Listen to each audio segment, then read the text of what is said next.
The origin of the Olympic Games is connected with the mythical hero Heracles.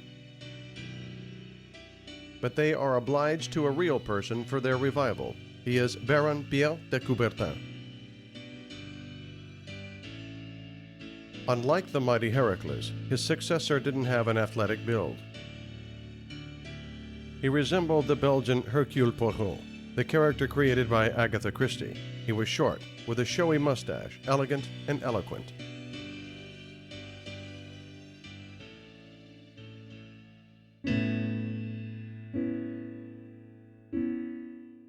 Baron Pierre de Coubertin was born in Paris in 1863.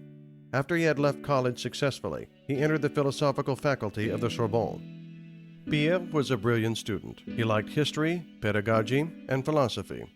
He was a very active sportsman. He practiced boxing, fencing, rowing, and horse riding. He studied the history and culture of ancient Greece with enthusiasm and came to the conclusion that forming a harmonious personality is impossible without physical development. At the age of 19, Pierre and his friends established a sports club, and later he organized sports unions for children in international competitions.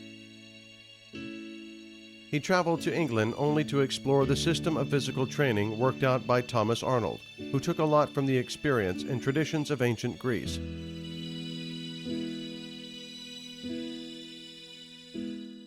Soon the French government got interested in Coubertin's activities dealing with the organization of sports clubs, and in 1889, Pierre was asked to study the foreign experience in the physical training of young people.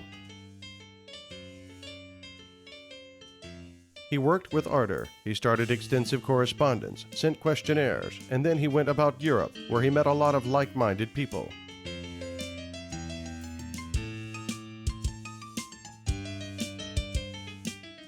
In Baron de Coubertin's own words, once he saw a poem of the Hellenic poet Pindar, devoted to the winners of the Olympic Games. The tension of passions, the triumph of winners, and the despair of losers shook Pierre so deeply that he couldn't forget them. Thus, Coubertin eventually came to the idea of reviving the Olympic competitions. Thanks to his managerial competence, Baron de Coubertin was able to impress upon famous politicians and public figures the idea of reviving the Olympic Games. In 1892, in the main hall of the Sorbonne, and at the Grand Jubilee meeting of the Union of French Societies of Athletic Sports, Coubertin gave the lecture Olympic Renaissance.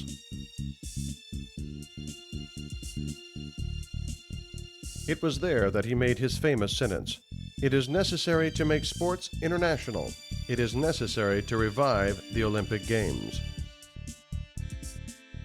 Coubertin piously believed that the Olympic movement will breathe the spirit of freedom, peaceful competition, and physical perfection into mankind. The passionate speech of the young scientist and pedagogue made a great impression.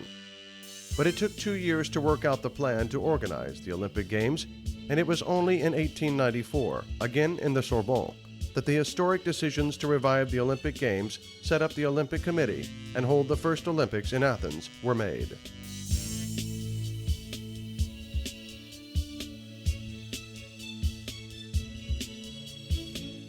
Pierre de Coubertin became the Secretary General and afterwards the President of the International Olympic Committee. Inspiring everyone around him with the spirit of true Olympism, he headed the International Olympic Committee for almost 30 years. After the First World War, the interest for sports died down, but thanks to the efforts of Pierre de Coubertin, the Olympic movement continued to develop.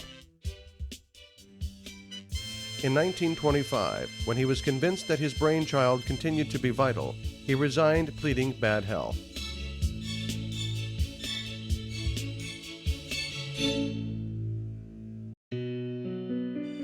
One of the brightest moments in Baron's life and the time of the recognition of his services was April 1927, when in the ancient Olympia, the Greek government ordered a monument in white marble to be erected, with the name of the founder of the modern Olympic Games engraved in Greek and French.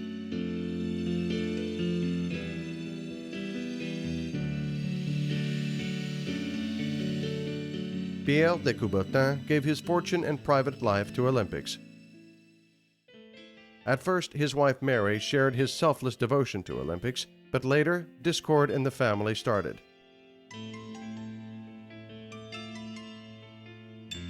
Jacques, their first child, became an invalid by the oversight of his parents. Their daughter, Renée, had a serious nervous disorder. At this old age, Baron de Coubertin did not have any means to keep the family. A special charitable fund was set up to support the former president of the International Olympic Committee and his wife. They paid for the Coubertins' living in Geneva.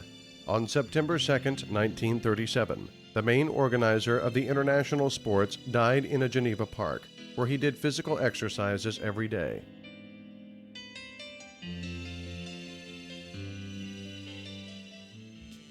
In the history of mankind, many people have tried to make humanity better, purer, unite the people of different nationalities and religions.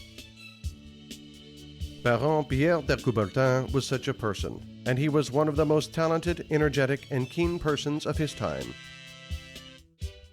He thought that sports would be able to reconcile people, reminding that during the Olympic Games, all wars stopped in ancient Greece.